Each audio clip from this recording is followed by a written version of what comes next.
Om Namo Bhagavate Vasudevaya.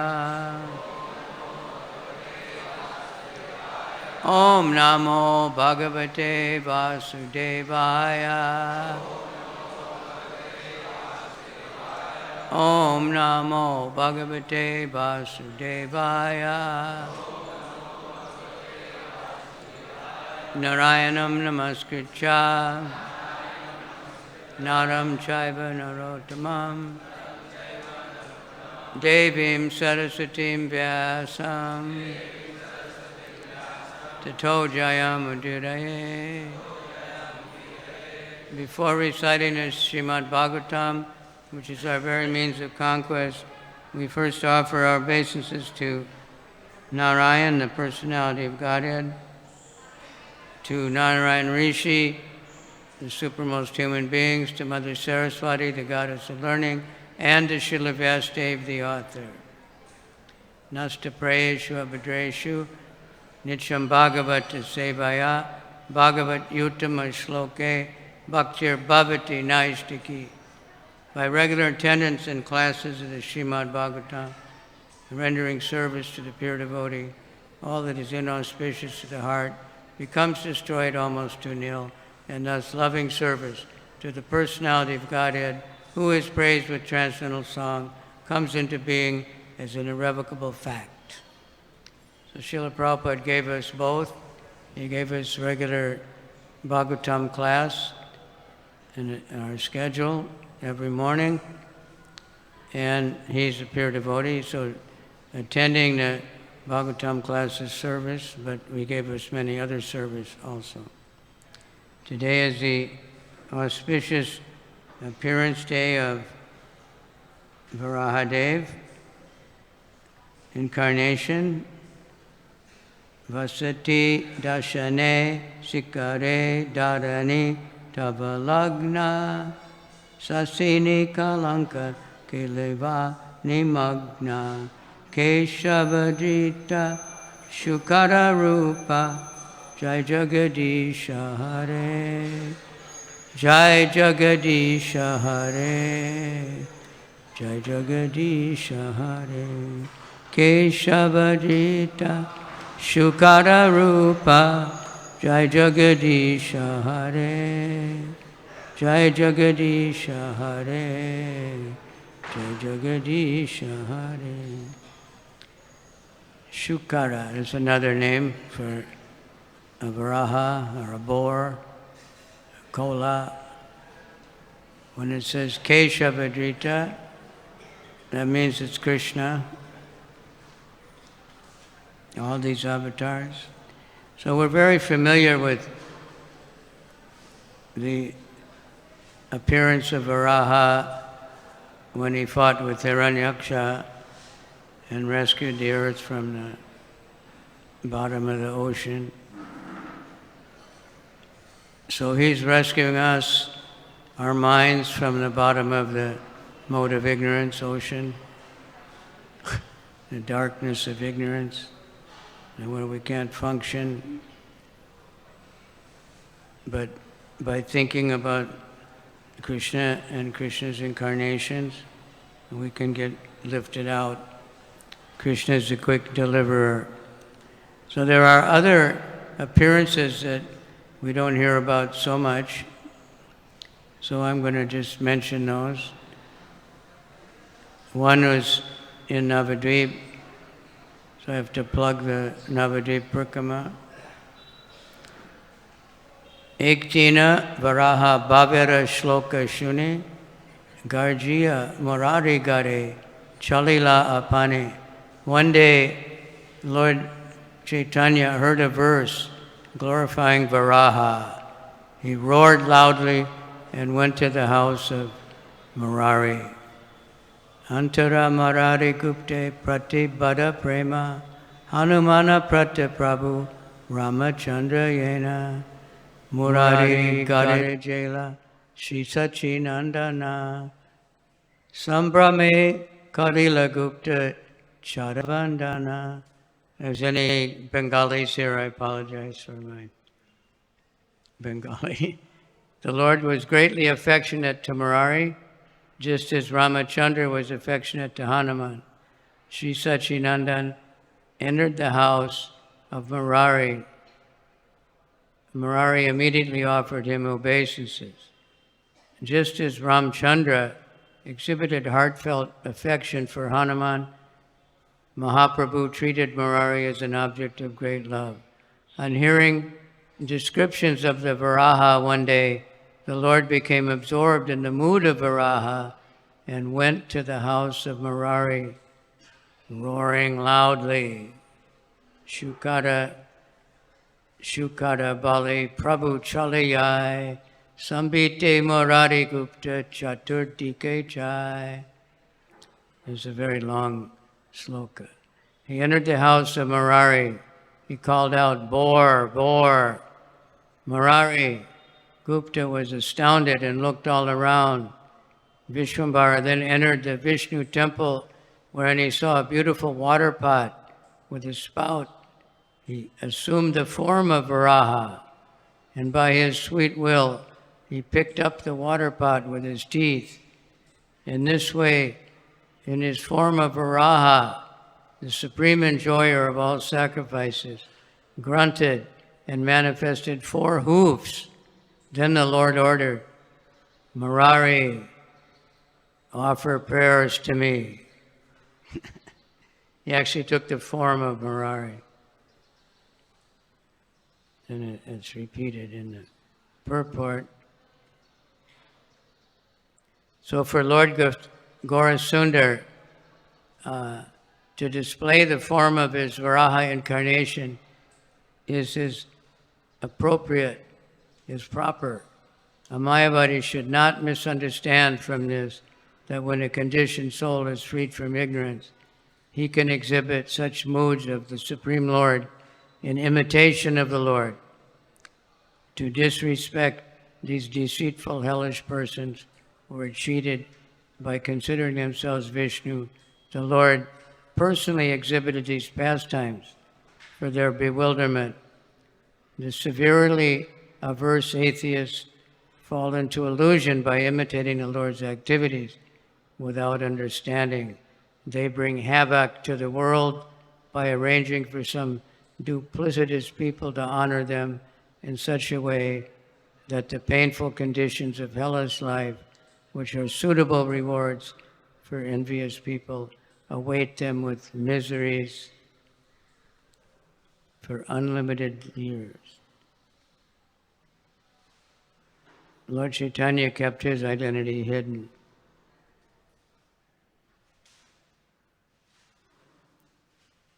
He exhibited 4 legs in the Varaha incarnation.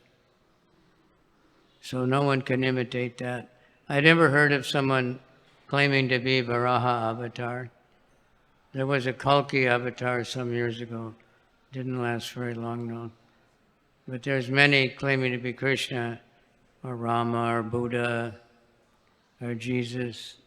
So when Murari saw this, he was stunned, and he couldn't speak.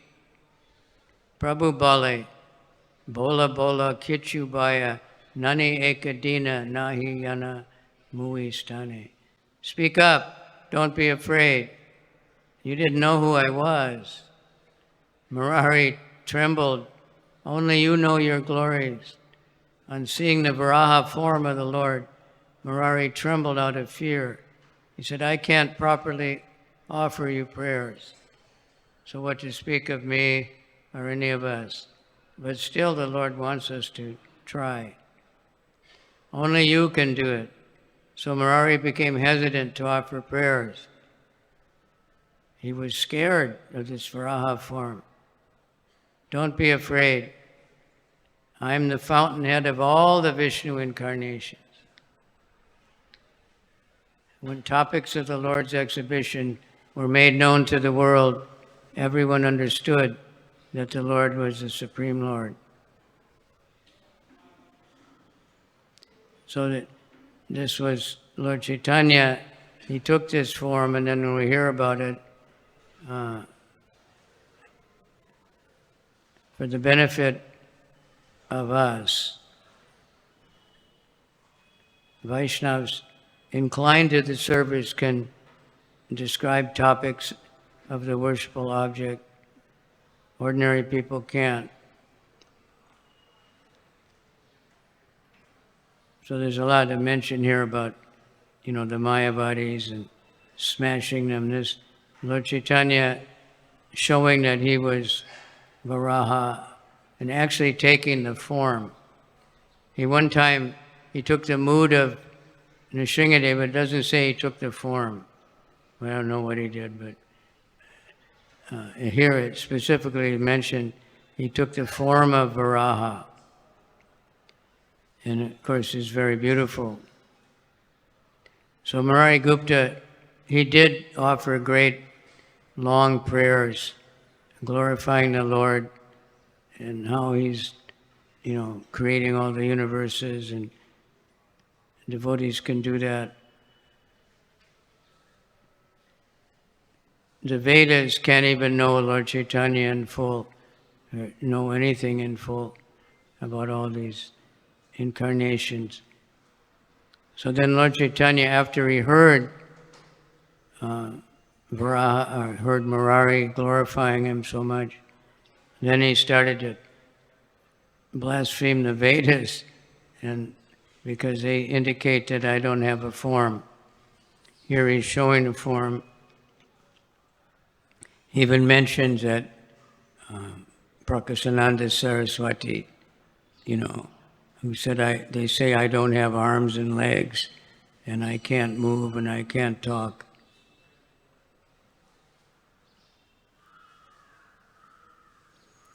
So Lord Varaha liked that, and then he spoke against the Vedas, that they try to indicate that I'm not a person. All these incarnations, they indicate that, the Lord is a person. It's just like actors put on different costumes. They don't become, they try to become that character, but they don't really, they're still who they are. Magicians can appear to be all kinds of different things. They can they can appear like it's a tiger or a lion or something, and the audience will actually see that because they trick their minds. But when Krishna takes these forms, it's real, but he doesn't take the conscious, like when I fall down in my next life and become a hog or a pig or a dog, I'll be a dog.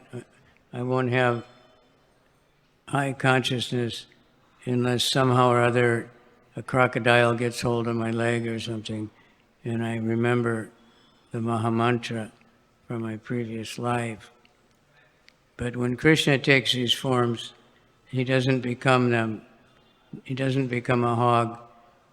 And this particular hog is described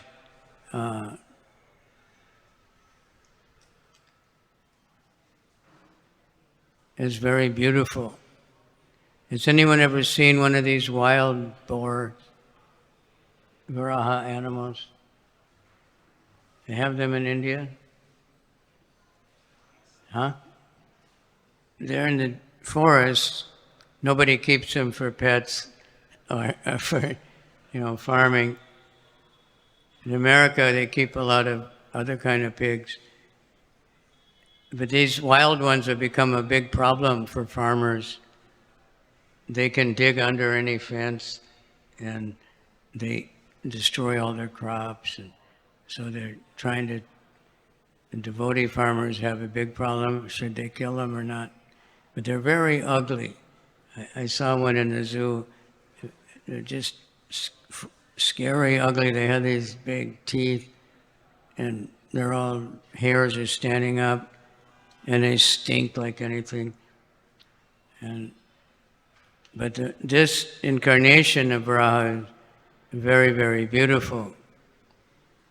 So in order to exhibit compassion, the Lord exhibits all these incarnations. So he told Murari, as in the form of Varaha, he said, there's one wretch in Kasi named Prakasanana. He cuts my body to pieces while teaching the Vedas. He was really angry. He explains the Vedas but does not accept my form. His entire body is afflicted with leprosy, but he doesn't come to his senses. My body is a personification of all sacrifices. Personalities such as Brahma and Shiva glorify his characteristics. And in the Varaha incarnation that we're familiar with, the demigods prayed exactly like that. In the sacrificial plate, his mouth, and they glorified him so much. And even though he's a pig, he was shaking after coming out of the water, and they were anxious to get that water on their head. Normally, if a pig was shaking, you would run away. You wouldn't want to touch that water, but this is not. So he says, I am the enjoyer of all sacrifices. I delivered the earth. I took the form of Varaha and delivered the earth, which is devoid of Vedic knowledge, from the waters of material knowledge. Therefore, I am the essence of all the Vedas. So he's saying he lifted the earth, that people were devoid of all Vedic knowledge. So he's, of course, in the form of Lord Nityananda and Srila Prabhupada, he's lifted all us out from the ocean of ignorance, the ocean of nescience. Then he says, talking about himself, Sankirtan Arambe Mohara Avatar Bhakta Jana Lagi Dushta Karimu Samhar. I've incarnated to inaugurate the Sankirtan movement. I will destroy the miscreants for the sake of my devotees.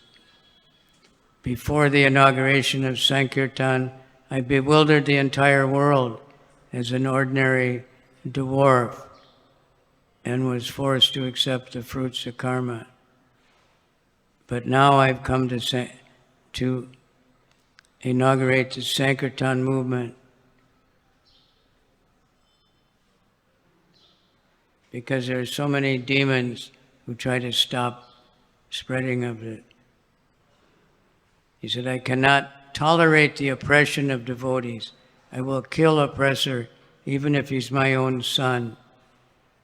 And then he tells the story that when he was picking up the earth, he impregnated Mother Earth, and she gave birth to a son. And he raised that son and trained him, and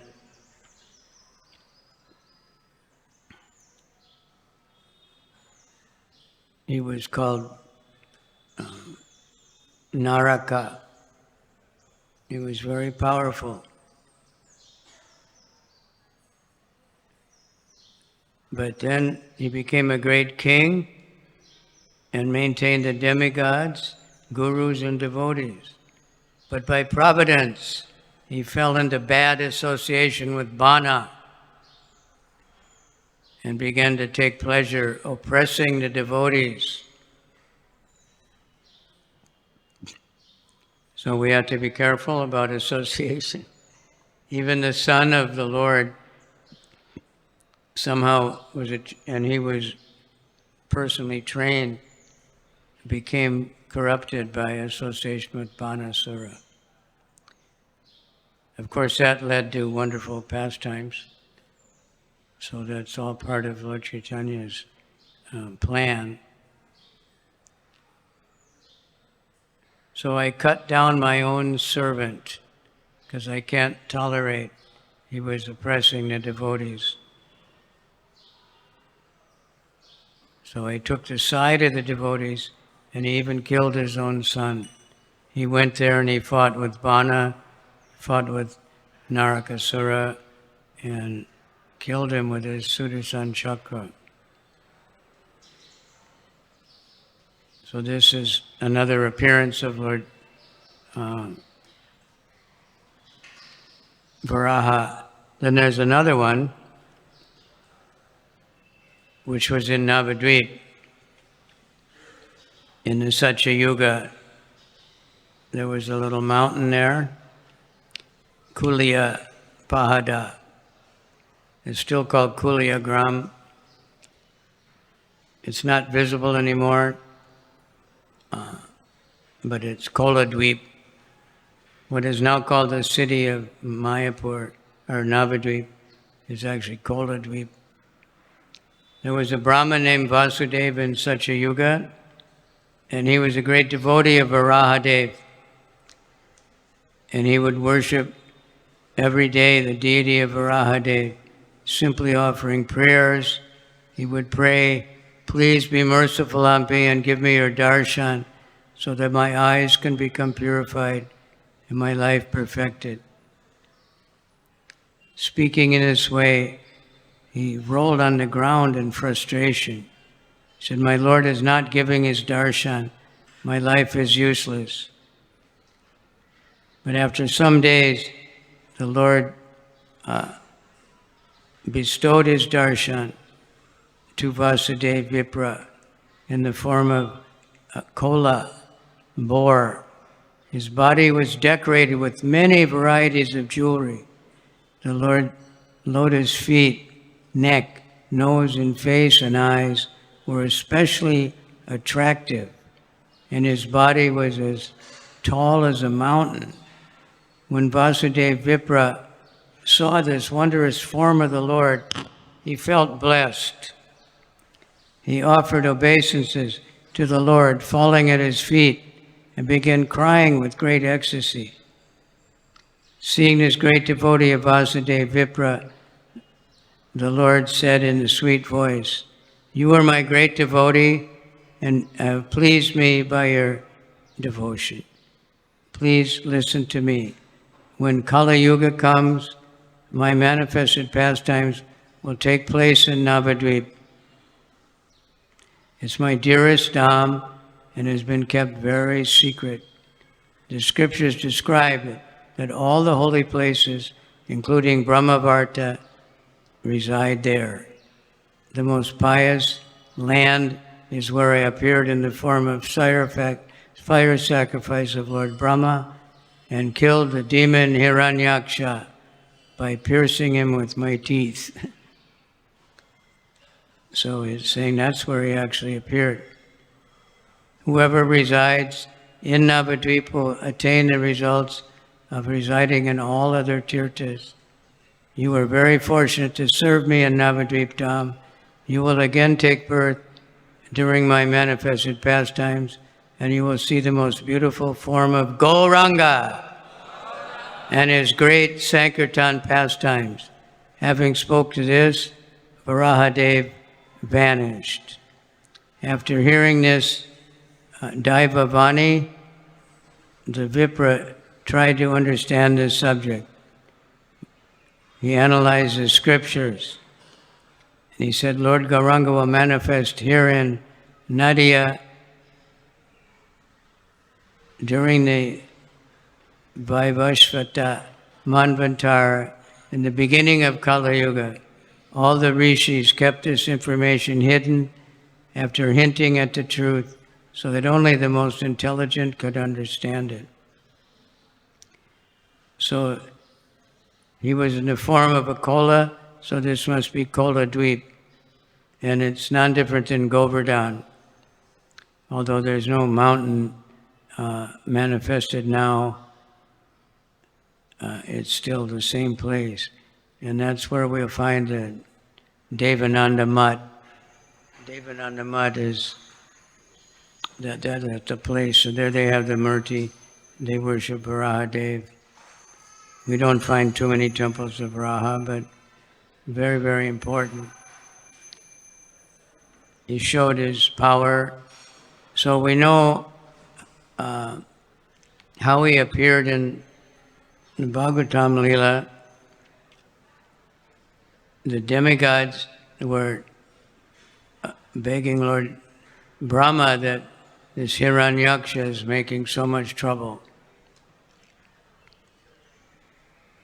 So while they were talking to Lord Brahma, some small thing came out of his nose.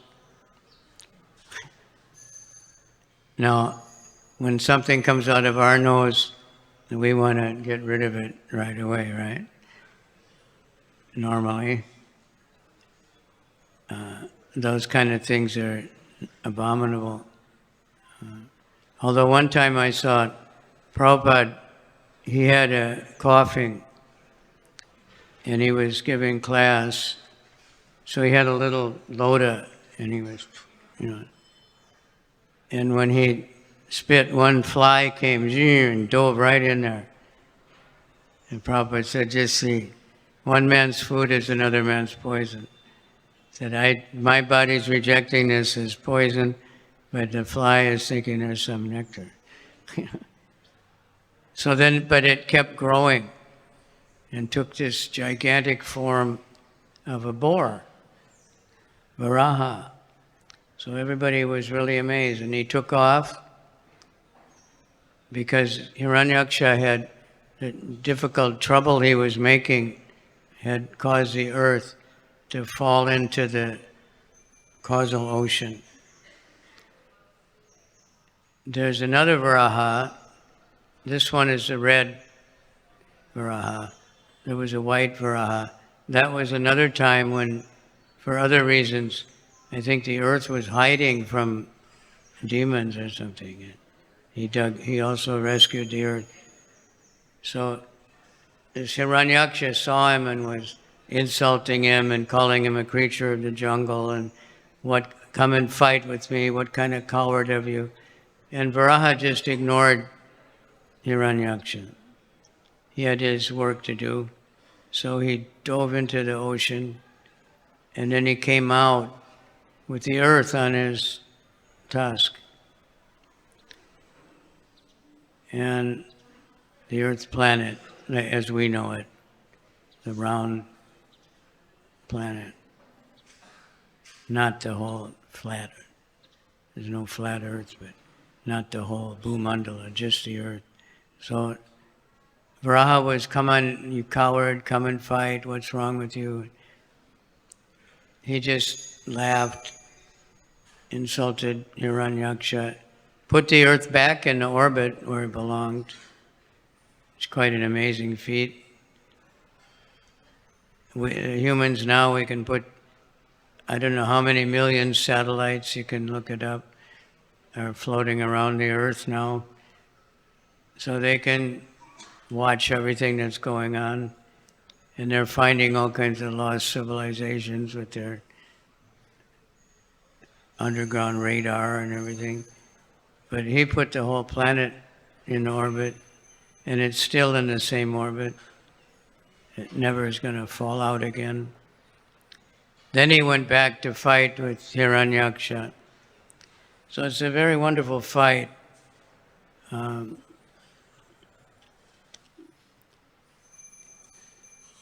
Hiranyaksha, very powerful, same as Hiranyakashipu. They had both, worshiped Lord Brahma. And it was predicted, that Aditi would give birth to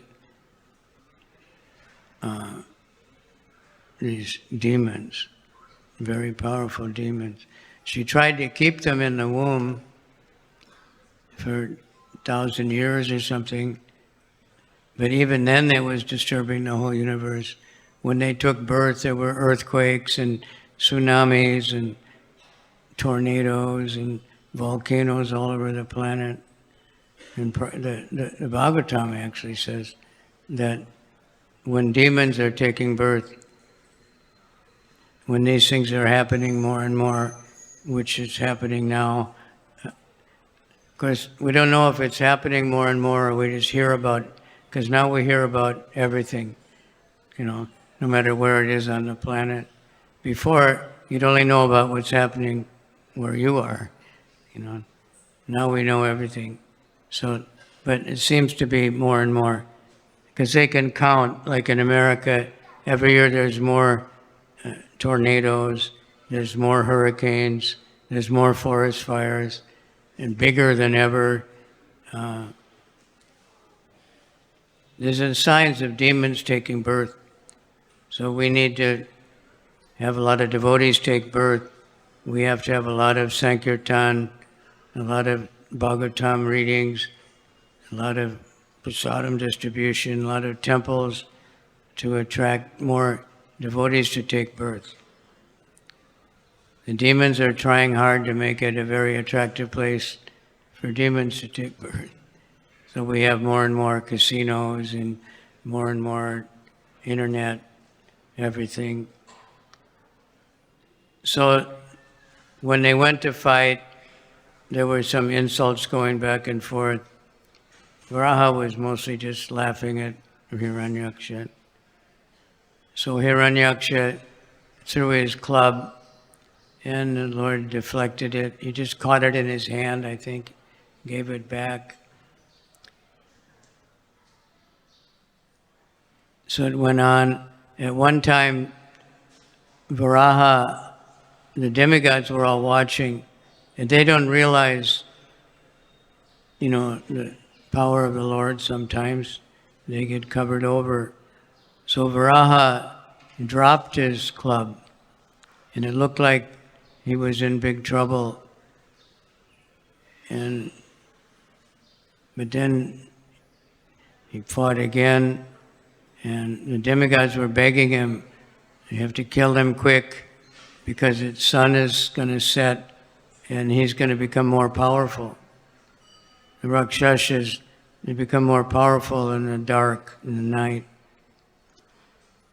Like many people nowadays, they don't even wake up till sunset for their night clubbing work. So they become powerful at night. So then Varaha attacked, Hiranyaksha attacked. He actually tried to grab the Lord or something, but he wasn't there. He was over somewhere else. He said, come on, what's wrong? So that went on for a while. Finally, they were just like fighting. And every punch was like extremely loud, like crashing, because they're both like invulnerable. And the demigods were panicking. Kill him quick, because he's going to get more powerful and you won't be able to kill him. They actually were thinking like that. So the Lord, he enjoyed this Leela of, letting the demigods panic a little bit before he exhibited his Shakti. So then he just gave one punch, like just to the collarbone, and broke that, and Hiranyaksha was killed. And then the demigods noticed that his body was glowing. And they couldn't understand that. But they saw that when he fell down dead, he was touching the feet of the Lord. He was touching the feet of Varahdev. So therefore, it was a glorious death. Of course, we know he was Jaya or Vijay. I don't know which one. Anybody know? Which one he was? But anyway, he was killed. And then Varaha went back to the demigods, and they worshipped him, and his beauty is described, and they offered beautiful prayers, how he's the Lord of sacrifice, and his mouth is a sacrificial plate. I'm not going to open it up and try to read all these descriptions. There's many. And they were anxious to get that water from the hairs on his head. So the Lord, Krishna, it doesn't matter what form he takes, he's always beautiful. Like fish, I don't know, you can have a look at those fish over there. They're not, sometimes their bodies look a little beautiful, because these don't, but some of them are very colorful. People collect them just to look at them. But their faces, at least to me, they're very ugly. But some people might think it's beautiful, but maybe other fish, we don't know what they're thinking, but Krishna is always beautiful in any form. So even as a boar, as a hog, a wild boar, they're not the ordinary hogs, but even ordinary hogs, not normally considered beautiful except by certain farmers who are going to make a lot of money selling them. They think they're beautiful. So the Hiranyaksha was liberated. He could go, that was his, but he had to take another birth because he hadn't recognized, so he becomes, Kumbhakarna. Because he hadn't recognized that this was the Supreme Personality of Godhead. He was just thinking he's a powerful jungle animal, that he could easily kill, because he could wreak havoc all over the universe. And Prabhupada compares that Hiranyaksha's disturbance to the modern oil drillers. They're taking the oil out from the earth, and that's causing disturbances, which we won't get into, but Prabhupada describes some of them, that the oil is lubricant. The earth is very, very big, and there's these tectonic plates. And if you study geology, you learn, and the oil keeps them so they can slide. But when they can't slide, then you have earthquakes. So it's one reason we're having more earthquakes, because they're taking all the oil out of the earth. Prabhupada did say that. So many, many things. So he was creating so much disturbance like that. We don't know exactly what he was doing, but taking out minerals and, just a big disturbance, like later Hiranyakasipu became. So that's Vishnu. But Lord Chaitanya is avatari, so he's the source of all these avatars. So he took that form also. But he was focusing on destroying the Mayavadis. So by taking that form, and then that was recorded, and people hear about it, they understand Lord Chaitanya's Krishna, and he has form. The Mayavadis are trying to say God has no form. They're very offensive, and all the big Mayavadis say the same thing. It's not Krishna speaking, it's some unknown thing, somewhere unknowable.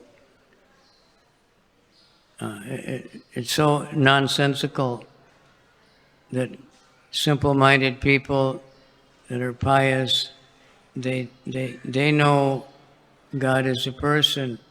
But even Christians, Muslims, who supposedly follow the Bible, where God says he created man in his image, say God has no form. If he had no form, then man wouldn't have one either. We'd all just be something unknown. Nobody could see anything. We couldn't say anything, couldn't do anything. But we're made in the image of God. This is Krishna. Krishna speaks only by knowing me, only I can be known only by bhakti, knowing me. I am the source. How many times does Krishna say aham and mam, me? Millions of, thousands of times in Bhagavad-gita. Sometimes in one sloka, 5, 6 times.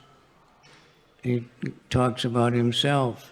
So he's standing right there. He says, you have to know me as I am.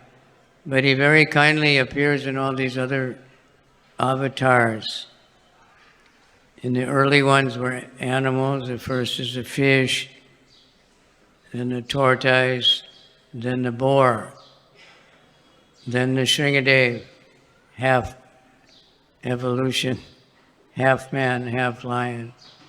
And then after that, coming in human forms. But ultimately, Krishna, he's not listed as one of the avatars. He's the avatari. He's the source of all the avatars. So we are very fortunate, to be here with Lord Chaitanya, Lord Nityananda. It was a very auspicious week. We had Advaita Acharya's appearance day a few days ago. Then we have Varaha today. And then we had Ramanuja and Madhvacharya. And we have Nityananda tomorrow. So it's a very intense time to get mercy. All these personalities, all these avatars, all these great preachers who are Shaktivesh avatars. So many wonderful things are happening in the world. And by the mercy of Srila Prabhupada, we're very fortunate. Here in India, by the mercy of Srila Prabhupada, so much is going on. Everybody is empowered. Everybody's meant to do something to spread this Sankirtan movement. Temples are opening up all over India, all over the world, but especially India at the moment. And so many people are coming. I was at this temple in 1978. Right after the opening, I came right after Gaur Purnima, and all the deities were here, the building was here. Not very many people were visiting. Devotees they can read the book. Nobody really believed, they didn't agree with Prabhupada that this was a good place for a temple. But because they were totally surrendered to Srila Prabhupada, they helped him and they worked very hard for it. But even they gave up trying a couple of times because of the cheating that was going on. The lawyer said, "You'll never win this. You're wasting your time. And even if you do, no one will come so far to a temple." But Prabhupada knew. He knew before he went to America, this was the place for the temple, even though it was a swampland. So he fought it out, and he won. Almost until the end of his stay with us, he was dealing with the hassles of this place. And I was Giriraj Swami's assistant, and we were constantly going downtown, trying to get more permits, that were needed for running the temple. And it wasn't easy. We got run around and around and around so many times. No, you better go over here, you better go over there. It's not here. Finally, Mr. Hinduja told him, you have to bribe them. And he arranged that for us. And we got everything. But it wasn't easy. But now we see Prabhupada's vision, Vrindavan also. Mayapur, unlimited people coming every day, become like main places of pilgrimage in India, even compared to ancient temples. So we're very fortunate. We can pray to Varahdev to dig our consciousness out of the mode of ignorance and wake up so we can see Krishna in everyone's heart and become convinced about the Sankirtan movement, convinced that Lord Chaitanya is Krishna and that we're servants of Krishna, nothing else, and that become humble. When we become humble, then we can have a service attitude, and by service attitude we get all the mercy. So like here, Murari Gupta became very humble, and the Lord said, you have to glorify me, and he was saying, I can't. Who am I? And the Lord said, no, you have to. He's telling all of us like that. Get out, tell everybody, declare it boldly, and my devotee will never perish. And we're saying, well, no, I can't do it, I can't do it. Somebody else can do it. I'm no good, I'm fallen. No, everybody's spirit soul. And if we just try, he'll help us. Okay, so time is running out. It's a wonderful Sunday when more than 1 lakh of visitors will be coming here. So if anybody wants to say anything more, please go ahead. Or if you have some reasonable question, I'll attempt to say more. Thank you very much. Bahut dhanyavad.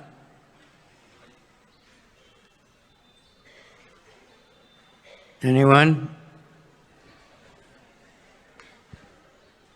Haribol. Hare Krishna Maharaj. Thank you for the wonderful description of Varahdev. We often have this confusion that why Matsya Avatar and Vara Avatar are not worshipable as Narsimha Avatar, whereas Narsimha Avatar is also a Leela Avatar and so is Varahdev Avatar. Because we have some mixed views in South India, we do. You have to speak slowly and enunciate the words very clearly. Because of the speaker distorts me. I have this question wherein we see that we don't worship Matsya Avatar. We don't worship Matsya Avatar and Vara Avatar same as Narsimha Avatar, whereas all these three are Leela Avatars. So we often have this, I have this like very in dilemma that why is not that so? Okay. Right. We worship Lord Nrsingadev somehow or other, and I don't know exactly why. Krishna and Ramachandra and Nrsingadev are considered full avatars. Even though Nrsingadev appeared very quick, short time, But he's different. And I don't know exactly. I asked Bhanu Swami one time and he said something, but I couldn't quite follow it. I don't remember exactly. But he said the progression of his appearance or something. But that's why Nrsingadev is considered a full avatar. And Bhaktivinoda Thakur, like people will question, why worship, you should worship only Radha and Krishna. Some say even why are you worshiping Lord Chaitanya? We want to go to Goloka, you have to worship only. Bhaktivinoda Thakur says that we worship Lord Nrsingadev to purify our hearts so that we can actually worship Radha and Krishna. So when we worship Nrsingadev, it's for that reason, right? Om Namo Bhagavate Nadasinghaya, Namastejas, Tejase, Avir Baba, Avir Vrajanaka, Vraja Dumstra, Karma Sayan, Randaya, Randaya, Tamo Grasa, Grasa, Om Swaha. Please remove these material desires from our hearts so that we can Abhayam, Abhayam, Atmani, Bhuyishtam, Om Shrom, so that we can work peacefully in the struggle for existence. And Nrsingadeva is a very good heart surgeon.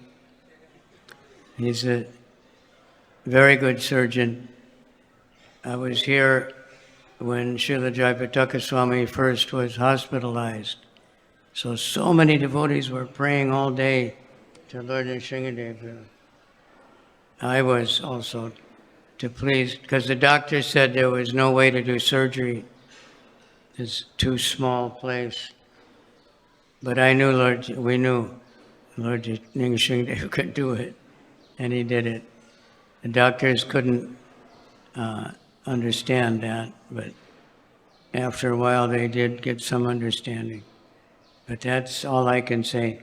Bhaktivinoda Thakur at Nrsinghapali said, we worship Lord Nrsingadeva to purify our heart, cut out all the lusty material desires which are like demons, so that we can worship Lord Radha and Krishna. Good question. But on this appearance day, we do worship the avatars of that day. And understand that it's Krishna acting for the pleasure of devotees, like this Vasudeva. He was worshipping Varaha very nicely, and then Varaha came and told him about Lord Gauranga and said, you'll take birth. At that time also, he didn't apparently manifest the form there for him like he did for some. So it seems like if anyone worships any one of the avatars, different devotees are attracted to different forms of the Lord.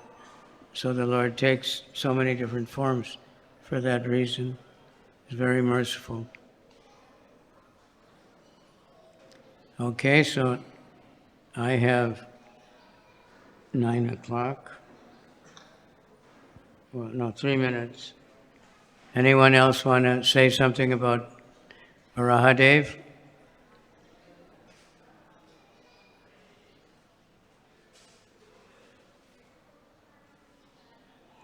And the particular pastime of Hiranyaksha being killed is what provoked Hiranyakashipu to,